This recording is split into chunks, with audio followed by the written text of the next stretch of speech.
ಎಲ್ಲರಿಗೂ ನಮಸ್ಕಾರ. ಸಕ್ರಾಂಕೈ ನಮಸ್ಕಾರ. ಈಗ ಮಳೆಗಾಲ, ಹೊರಗೆ ನೋಡಿದರೆ ಎಲ್ಲ ಕಡೆ ಹಸಿರಿನಿಂದ ಕಂಗೊಳಿಸ್ತಾ ಇದೆ ಪ್ರಕೃತಿ.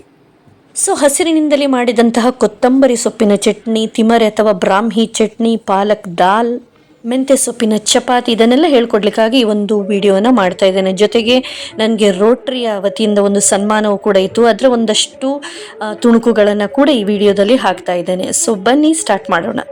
ಸೊ ಮೆಂತೆ ಚಪಾತಿಗೆ ಮೆಂತೆ ಸೊಪ್ಪನ್ನೆಲ್ಲ ಬಿಡಿಸಿಟ್ಟುಕೊಂಡು ಅದಕ್ಕೆ ಬೇಕಾದಂಥ ಮಸಾಲೆನ ಹಾಕಿ ಚಪಾತಿ ರೆಡಿ ಮಾಡಿಟ್ಕೊಂಡಿದ್ದೇನೆ. ಇದೀಗ ಕೊತ್ತಂಬರಿ ಸೊಪ್ಪಿನ ಚಟ್ನಿಯನ್ನು ಹೇಗೆ ಮಾಡೋದು ಅಂತೇಳಿ ಹೇಳಿ ನೋಡ್ಕೊಳ್ವಾ.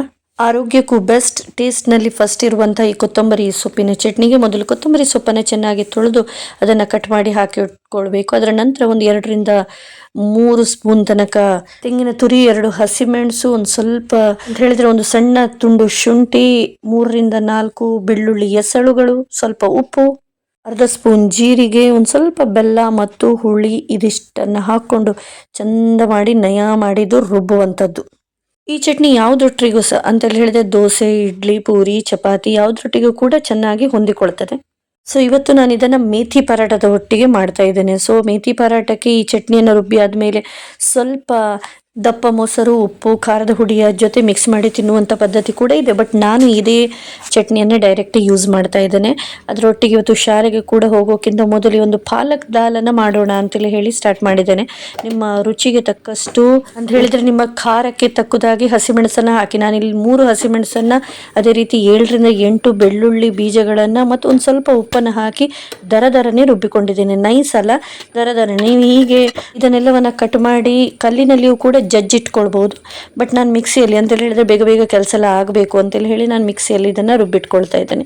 ಓಕೆ, ಸೊ ಇವತ್ತು ಈ ಪಾಲಕ್ ದಾಲನ್ನು ನಾನು ಕೂಡ ಫಸ್ಟ್ ಟೈಮ್ ಮಾಡುವಂಥದ್ದು. ನನ್ನ ಗೆಳತಿ ಜ್ಯೋತಿಮಯವರು ನನಗೆ ಹೇಳಿಕೊಟ್ರು, ಇದು ತುಂಬ ಒಳ್ಳೆಯದಾಗ್ತದೆ, ಒಮ್ಮೆ ಮಾಡು ಅಂತೇಳಿ ಹೇಳಿ. ಬರುವಾಗ ಇಡೀ ಪಾತ್ರೆ ಎಷ್ಟು ಪಾಲಕ್ ದಾಲ್ ಮಾಡಿದ್ನದೆಲ್ಲವೂ ಕೂಡ ಖಾಲಿಯಾಗಿದೆ. ಸೊ ಖಂಡಿತವಾಗಿ ನೀವು ಟ್ರೈ ಮಾಡಿ ಅಂತೇಳಿ ಹೇಳ್ತಾ ಇದೀಗ ಕೊತ್ತಂಬರಿ ಸೊಪ್ಪಿನ ಚಟ್ನಿಯೊಂದಿಗೆ ಈ ಒಂದು ಮೇಥಿ ಚಪಾತಿಯನ್ನು ಸವಿತಾ ಇದ್ದೇವೆ. ಒಂದು 2-3 ಮೇಥಿ ಚಪಾತಿಯ ಒಂದು ಹಿಟ್ಟು ಉಳಿದಿದೆ, ಅದನ್ನು ಸಂಜೆ ಮಾಡೋಣ ಅಂತೇಳಿ ಹೇಳಿ ತೆಗೆದು ಫ್ರಿಜ್ಜಲ್ಲಿ ಹಾಕಿದ್ದೇನೆ. ಸೊ ಬನ್ನಿ ಇದೀಗ ಪಾಲಕ್ ದಾಲನ್ನು ಹೇಗೆ ಮಾಡೋದು ಅಂತೇಳಿ ಹೇಳಿ ನೋಡುವ. ಮೊದಲಿಗೆ ಎಣ್ಣೆಯನ್ನು ಇಟ್ಟು ಅದರಲ್ಲೊಂದು ಸ್ವಲ್ಪ ಜೀರಿಗೆಯನ್ನು ಹಾಕಿ ಅದು ಚಟಪಟ ಆದ ಮೇಲೆ ಅದಕ್ಕೆ ಜಜ್ಜಿದ ಬೆಳ್ಳುಳ್ಳಿಯನ್ನು ಹಾಕುದು. ಅದನ್ನು ಫ್ರೈ ಮಾಡಿ ಆದಮೇಲೆ ಮಿಕ್ಸಿಯಲ್ಲಿ ರುಬ್ಬಿಟ್ಟುಕೊಂಡಂತಹ ತರಿಯಾಗಿ ಕಡ್ದಿಟ್ಟುಕೊಂಡಂತಹ ಬೆಳ್ಳುಳ್ಳಿ, ಅದೇ ರೀತಿ ಹಸಿ ಮೆಣಸಿನ ಒಂದು ಪೇಸ್ಟ್ ಏನಿದೆ, ಪೇಸ್ಟ್ ಅಲ್ಲ, ತರಿಯಾಗಿ ನಾವು ರುಬ್ಬಿಟ್ಕೊಂಡದ್ದು, ಅದನ್ನು ಕೂಡ ಹಾಕಿ ಇದರಲ್ಲಿ ಚೆನ್ನಾಗಿ ಫ್ರೈ ಮಾಡುವಂಥದ್ದು. ಓಕೆ, ಒಂದು 2 ನಿಮಿಷದಷ್ಟು. ಅದರ ನಂತರ ಪಾಲಕನ್ನು ನಾವು ಕಟ್ ಮಾಡಿ ಇಟ್ಕೊಂಡಿದ್ವಲ್ಲ ಅದನ್ನು ಕೂಡ ಇದರಲ್ಲಿ ಹಾಕುವಂಥದ್ದು. ಪಾಲಕನ್ನು ರುಬ್ಲಿಕ್ಕೆಲ್ಲ ಇಲ್ಲ, ಇದನ್ನು ಈ ರೀತಿ ಹಾಕೋದು. ಚೆಂದಾಗಿ ಅದು ಬಾಡಬೇಕು. ಸೊ ಅದು ಬಾಡಿ ಆದಮೇಲೆ ಅದರ ಮೇಲಿನಿಂದ ದಾಲನ್ನು ಹಾಕುವಂಥದ್ದು. ಅಫ್ಕೋರ್ಸ್ ಪಾಲಕ್ ದಾಲ್ ಅಂತೇಳಿ ಹೇಳಿ ಆದಮೇಲೆ ಪಾಲಕ್ಕು ಕೂಡ ಬೇಕು, ದಾಲ್ ಕೂಡ ಬೇಕು ಅಲ್ವಾ. ಸೊ ದಾಲ್ ಮತ್ತು ಪಾಲಕನ್ನು ಹಾಕಿ ಮತ್ತೆ ನಿಮ್ಮ ರುಚಿಗೆ ತಕ್ಕದಾಗಿ, ಕೆಲವರಿಗೆ ದಪ್ಪ ಬೇಕಂತೇಳಿ ಹೇಳಿದರೆ ದಪ್ಪ ಇಟ್ಕೊಳ್ಳಿ. ವೈಟ್ ರೈಸಿಗೆಲ್ಲ ದಪ್ಪ ಒಳ್ಳೇದಾಗ್ತದೆ. ಸೊ ನಾವು ಬಾಯ್ಲ್ಡ್ ರೈಸಿಗೆ ಆದ ಕಾರಣ ಒಂದು ಸ್ವಲ್ಪ ತೆಳು ಮಾಡ್ಕೊಳ್ತಾ ಇದ್ದೇನೆ. ಬಟ್ ಟೇಸ್ಟ್ ಅಂತೂ ಸೂಪರ್ ಆಗಿರ್ತದೆ. ಸೊ ತುಂಬಾ ಸಿಂಪಲ್, ಬಸ್ ಜಸ್ಟ್ ಒಂದು 3-4 ಇಂಗ್ರೀಡಿಯೆಂಟ್ಸ್ ಆಗಿ ಹೋಯಿತು. ಒಳ್ಳೆಯದಾಗ್ತದೆ ಪಾಲಕ್ ದಾಲ್. ಖಂಡಿತವಾಗಿ ನೀವು ಟ್ರೈ ಮಾಡಿ. ವೈಟ್ ರೈಸ್ ಅಥವಾ ಬಾಯ್ಲ್ಡ್ ರೈಸ್ ಎರಡಕ್ಕೂ ಒಳ್ಳೆ ಸೂಟ್ ಆಗ್ತದೆ. ಸೊ ಇವತ್ತು ಸಂಜೆ ನಾನು ಒಂದು ಸ್ವಲ್ಪ ಬೇಗ ಬಂದೆ. ಇವತ್ತು ನನಗೊಂದು ಸನ್ಮಾನದ ಕಾರ್ಯಕ್ರಮ ಇತ್ತು ರೋಟ್ರಿಯಲ್ಲಿ. ಸೊ ಬಂದಾಗ ನನ್ನ ಮಗ ಹೇಳಿದ, ಅಮ್ಮ ಏನಾದರೂ ಬೆಳಗ್ಗೆ ಮಾಡಿದ ಹಾಗೆ ಚಟ್ನಿ ಮಾಡು ಅಂತೇಳಿ ಹೇಳಿ. ಸೊ ಬೆಳಗಿನ ಚಟ್ನಿ ಎಲ್ಲ ಮುಗ್ದೋಗಿತ್ತು.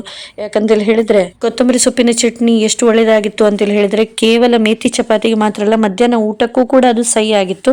ಸೊ ಅಂತೂ ಇಂತೂ ಎಲ್ಲವೂ ಕೂಡ ಖಾಲಿಯಾಗಿತ್ತು. ಖಾಲಿ ಆದರೆ ಅದರಷ್ಟು ಖುಷಿ ಬೇರೆ ಇಲ್ಲ. ಸೊ ಹೀಗೆ ಏನು ಮಾಡೋಣಪ್ಪ ಅಂತೇಳಿ ಹೇಳಿ ಹೀಗೆ ನೋಡ್ತಿರ್ಬೇಕಾದ್ರೆ ನನಗೆ ನಮ್ಮ ಒಂದು ಕೈ ತೋಟದಲ್ಲಿ ಬೆಳೆದಿರುವಂತಹ ಈ ಬ್ರಾಹ್ಮಿ, ತಿಮರೆ, ನಮ್ಮ ಒಂದು ಲೋಕಲ್ ಭಾಷೆಯಲ್ಲಿ ತಿಮರೆ ಅಂತೇಳಿ ಹೇಳ್ತಾರೆ, ಬ್ರಾಹ್ಮಿ, ಒಂದಲಗ ಅಂತೇಳಿ ಏನು ಹೇಳ್ತೇವೋ ನಾವು. ಸೊ ಅದೆಲ್ಲ ಇತ್ತು. ಸೊ ಅದನ್ನೆಲ್ಲ ಚೆನ್ನಾಗಿ ನಾನು ತೆಗೆದು ಅದನ್ನು ಒಳ್ಳೆ ಮಾಡಿ ತೊಳೆದೆ. ಸೊ ಇದನ್ನು ಹುಡುಕಿ ತೆಗಿಬೇಕು. ಯಾಕಂತೇಳಿ ಹೇಳಿದ್ರೆ ನಾವು ಬೆಳೆದದಲ್ಲ, ಎಷ್ಟೋ ಮೊದಲು ಹಾಕಿದ್ದು. ಸೊ ಮಳೆ ಬಂದಾಗ ಅದು ಹೀಗೆ ಚಿಗುರಿ ಎಲ್ಲ ನಮಗೆ ಸಿಗ್ತಾ ಇರ್ತದೆ.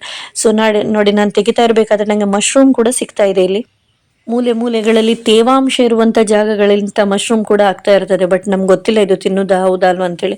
ಸೊ ಇದೆಲ್ಲ ತೆಗೆದು ಹೀಗೆ ಕಿತ್ತು ನಾನು ಬಿಸಾಡ್ತಾ ಇದ್ದೆ. ಹೀಗೆ ಮಗನಿಗೆ ಇದೊಂದು ವಿಡಿಯೋ ಮಾಡಪ್ಪ ಅಂತೇಳಿ ಹೇಳಿ ಕರೆದಾಗ ಅವನೊಂದು ತೆಗೆದಂಥ ವಿಡಿಯೋ. ಸೊ ಇದಿಷ್ಟು ನನಗೆ ತಿಮರೆ ಸಿಕ್ಕಿದೆ ನೋಡಿ, ಬ್ರಾಹ್ಮಿ. ಸೊ ಇದನ್ನು ಹೀಗೆ ಮಾಡೋದಂತೇಳಿ ಹೇಳಿ ನೋಡುವ. ಇದಕ್ಕೆ ಒಂದು 2 ಹಸಿಮೆಣಸು, 1 ಒಣಮೆಣಸು, 1 ಅಥವಾ 2 ಒಂದು ಸಣ್ಣ ಶುಂಠಿ ತುಂಡು, ಅದರ ಆದಮೇಲೆ ಹುಳಿ ಮತ್ತು ತೆಂಗಿನ ತುರಿ ಒಂದು 2-3 ಸ್ಪೂನ್ ನೀವು ಹಾಕಬಹುದು. ಅದರ ನಂತರ ಈ ತಿಮರೆ ನಾವು ಏನು ತೆಗೆದಿಟ್ಕೊಂಡಿದ್ವ, ಸೊ ಅದನ್ನು ಹಾಕಿ ಸ್ವಲ್ಪ ಉಪ್ಪು ಮತ್ತು ಬೆಲ್ಲವನ್ನು ಹಾಕಿ ಇದನ್ನು ಚೆಂದ ಮಾಡಿ ಅರಿಯುವಂಥದ್ದು. ಇದನ್ನೇ ನೀವು ಸರಿ ಒಂದು ನೀರಾಗಿ ಮಾಡಿದರೆ ಇದೇ ತಿಮರೆ ಅಥವಾ ಬ್ರಾಹ್ಮಿಯ ತಂಬಳಿ. ಗಟ್ಟಿಯಾಗಿಟ್ಟುಕೊಂಡು ಕರಿಬೇವು ಸಾಸಿವೆ ಜೊತೆ ಒಗ್ಗರಿಸಿದರೆ ಇದು ತಿಮರೆಯ ಚಟ್ನಿ. ಬಟ್ ನಾನು ಪುನಃ ಇದಕ್ಕೆ ಒಗ್ಗರಣೆಲ್ಲ ಕೊಡಲಿಲ್ಲ, ಹೆಲ್ದಿಯಾಗಿ ತಿನ್ನುವ ಅಂತೇಳಿ, ಪುನಃ ಎಣ್ಣೆ ಎಲ್ಲ ಬೇಡ ಅಂತೇಳಿ. ಒಳ್ಳೆಯದಾಯಿತು ಮಾತ್ರ ನೋಡಿ. ಸಂಜೆ ಬಂದಾದಮೇಲೆ ಮಾಡಿದ್ದು ಫ್ರೆಶ್. ಸೊ ಬಂದ ಹಾಗೆ ಅಕ್ಕಿಯನ್ನು ಕೂಡ ನೆನೆ ಹಾಕಿದೆ. ಬಿಸಿ ಬಿಸಿ ಬಿಸಿ ಬಿಸಿ ನೀರು ದೋಸೆಯನ್ನು ತೆಗಿತಾ ಹೋದೆ. ಈ ನೀರು ದೋಸೆ ಮತ್ತು ಬ್ರಾಹ್ಮಿ ಚಟ್ನಿ ಭಾರಿ ಒಳ್ಳೆ ಕಾಂಬಿನೇಷನ್. ನನ್ನ ಮಗನಿಗೂ ಕೂಡ ಕೊಟ್ಟೆ. ಮಗನಿಗಂತೂ ಭಾರಿ ಖುಷಿ ಆಯ್ತಮ್ಮ, ಒಳ್ಳೆಯದಾಗಿದೆ ಅಂತೇಳಿ ಹೇಳಿ. ಅಂತೂ ಇಂತೂ ಇವತ್ತು ಬೆಳಗಿನಿಂದ ಹಿಡಿದು ಇಲ್ಲಿಯ ತನಕ ಹಸಿರು ಹಸಿರು ಹಸಿರೇ ಉಸಿರು ಅಂತೇಳಿ ಹೇಳ್ತಾ ಬ್ರಾಹ್ಮಿ, ಕೊತ್ತಂಬರಿ, ಮೆಂತೆ, ಪಾಲಕ್ ಅಂತೇಳಿ ಹೇಳಿ ಮಾಡಿದ್ದು ತಿಂದದ್ದು. ಇವತ್ತು ಅಂತೂ ಇಂತೂ ಒಂದು ಹೆಲ್ದಿ ಊಟ ಆಯಿತು ನಮ್ಮದು. ಹೊರಗೆ ಬರುವಂಥ ಚಿರಿ ಮಳೆಗೆ ಈ ಒಳಗೆ ನಾವು ಬಿಸಿ ಬಿಸಿಯಾಗಿ ದೋಸೆಯನ್ನು ಚಪಾತಿಯನ್ನು ಮಾಡಿಕೊಂಡು ಇಂಥ ಚಟ್ನಿಯೊಂದಿಗೆ ಸವಿದ್ರೆ ಉಂಟಲ್ಲ, ಆಹಾ ಸೂಪರ್ ಆಗ್ತದೆ. ಸೊ ಬನ್ನಿ, ಇಲ್ಲಿಂದ ನಾನು ನೇರವಾಗಿ ರೋಟರಿ ಆನ್ಸ್ ಡೇಗೆ ಹೊರಟಿದ್ದೇನೆ. ಅಲ್ಲಿಯ ಒಂದಷ್ಟು ಝಲಕ್ಗಳನ್ನು ನಿಮ್ಮ ಜೊತೆ ಶೇರ್ ಮಾಡ್ಕೊಳ್ತಾ ಇದ್ದೇನೆ. ರಾಜ್ಯ ಮಟ್ಟದ ಶಿಕ್ಷಕ ಪ್ರಶಸ್ತಿ ವಿಜೇತೆ ಇವರನ್ನು ಸಭೆಗೆ ಪರಿಚಯಿಸಲು ತುಂಬ ಸಂತೋಷ ಪಡುತ್ತೇನೆ. ಆಡು ಮುಟ್ಟದ ಸೊಪ್ಪಿಲ್ಲ, ಸೀಮಾ ಕಾಮತ್ ಇಲ್ಲದ ಕ್ಷೇತ್ರವಿಲ್ಲ ಎನ್ನಲು ಹೆಮ್ಮೆ ಪಡುತ್ತೇನೆ. ವಿದ್ಯಾಭ್ಯಾಸ MA, PCH, BA, ಹಿಂದಿ ಪ್ರವೀಣೆ, ಗೈಡರ್. ಶ್ರೀ ಭುವನೇಂದ್ರ ಶಾಲಾ ಶಿಕ್ಷಕಿಯಾಗಿ 21 ವರ್ಷಗಳ ಸುದೀರ್ಘ ಅನುಭವ. ಉತ್ತಮ ಸಾಹಿತಿಯಾಗಿ ಮತ್ತೆ ಹುಟ್ಟುವನು ನೇಸರ, ಗಜ್ಬಜೆ, ಸಕ್ಕರೆ ಮಿಠಾಯಿ, ಅಮ್ಮನಿಗೊಂದು ಸಲಾಂ, ಚಿರಾಗ್, ಆ ಕಾಲವೊಂದಿತ್ತು ಪುಸ್ತಕಗಳ ಬರಹಗಾರ್ತಿಯಾಗಿ ಸಮಾಜದಲ್ಲಿ ಗುರುತಿಸಿಕೊಂಡಿರುತ್ತಾರೆ. ಕೊರೋನಾ ಸಮಯದಲ್ಲಿ ಉಡುಪಿ ಜಿಲ್ಲಾ ಸಂಪನ್ಮೂಲ ವ್ಯಕ್ತಿಯೂ ಕೂಡ ಆಗಿದ್ದರು. ಇವರ ಇನ್ನಿತರ ಹವ್ಯಾಸಿ ಕ್ಷೇತ್ರಗಳಲ್ಲಿ ಯಕ್ಷಗಾನ, ತಾಳಮದ್ದಲೆ, 100ಕ್ಕೂ ಅಧಿಕ ಕಾರ್ಯಕ್ರಮಗಳ ನಿರೂಪಕಿಯಾಗಿ ಸೇವೆ ಸಲ್ಲಿಸಿದ್ದಾರೆ. 50ಕ್ಕೂ ಅಧಿಕ ರಂಗೋಲಿಗಳನ್ನು ದೇವಸ್ಥಾನಗಳಲ್ಲಿ ಬಿಡಿಸಿದ್ದಾರೆ. ನಮ್ಮ ಕಾರ್ಲಾ ಚಾನಲ್ನ ನಿರೂಪಕಿಯಾಗಿಯೂ ಕೂಡ ಅವರು ಸೇವೆ ಸಲ್ಲಿಸಿದ್ದಾರೆ.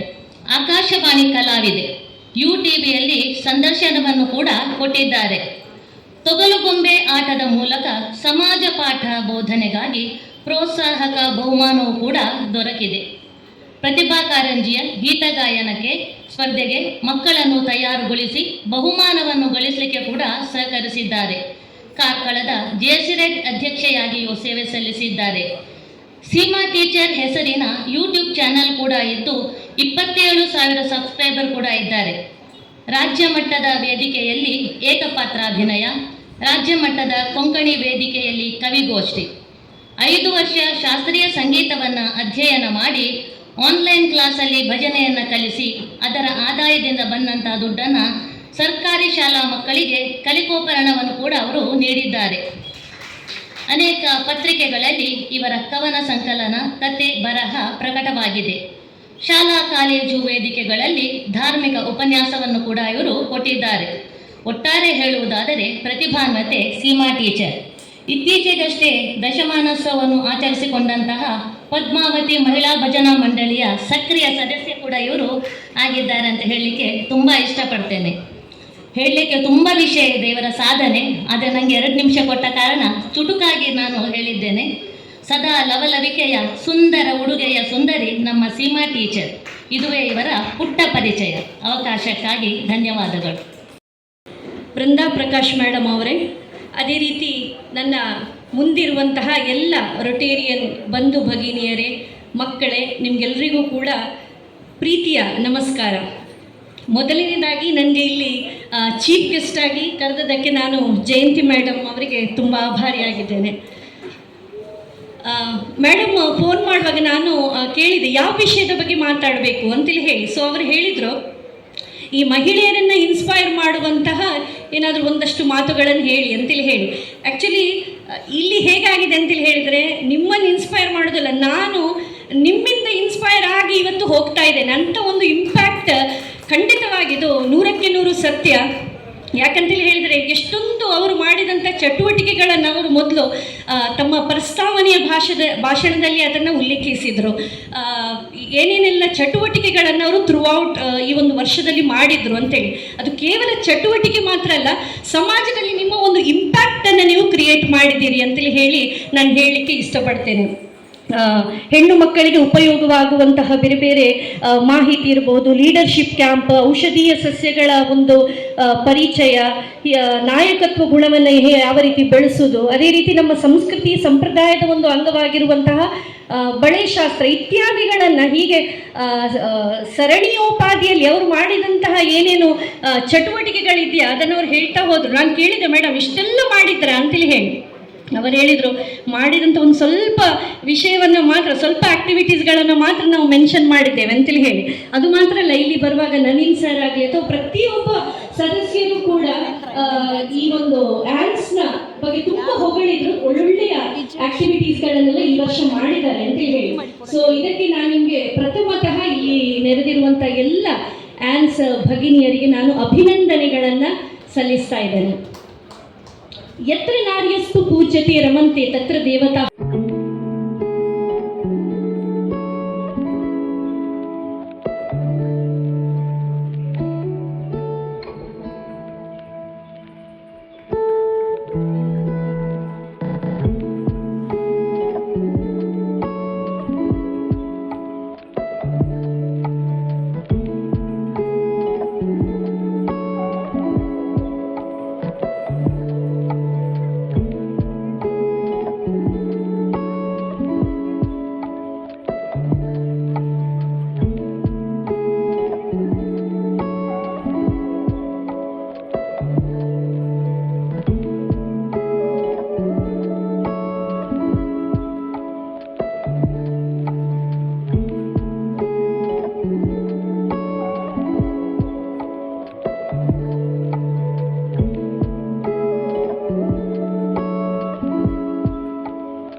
ಸೊ ನನ್ನನ್ನು ಗುರುತಿಸಿ ತಮ್ಮ ಆ್ಯನ್ಯುವಲ್ ಡೇಗೆ, ಆ್ಯನ್ಸ್ ಡೇಗೆ ನನ್ನನ್ನು ಚೀಫ್ ಗೆಸ್ಟ್ ಆಗಿ ಕರೆದು ನನ್ನನ್ನು ಸನ್ಮಾನಿಸಿ ಗೌರವಿಸಿದಂಥ ಕಾರ್ಕಳ ರೋಟರಿ ಕ್ಲಬ್ನ ಆ್ಯನ್ಸ್ ಡಿಪಾರ್ಟ್ಮೆಂಟಿಗೆ ನಾನು ಥ್ಯಾಂಕ್ಸನ್ನು ಹೇಳ್ತಾ ಇಂದಿನ ವ್ಲಾಗಿಗೆ ಪೂರ್ಣ ವಿರಾಮವನ್ನು ನೀಡ್ತಾ ಇದ್ದೇನೆ. ಎಲ್ಲರಿಗೂ ಕೂಡ ನಮಸ್ತೆ.